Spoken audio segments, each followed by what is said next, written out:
Did you know that you can connect to a Wi-Fi network without entering the password or even view saved Wi-Fi passwords right from your phone settings?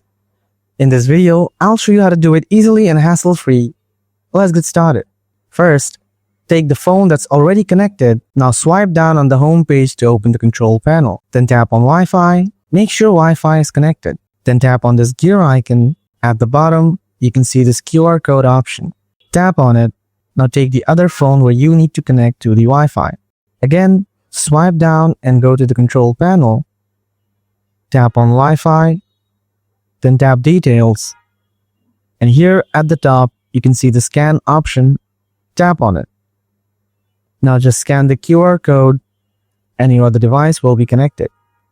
So that's how you can connect to Wi-Fi without a password. If you found this video helpful, be sure to like and subscribe to my channel. Thanks for watching, and I'll see you in the next video.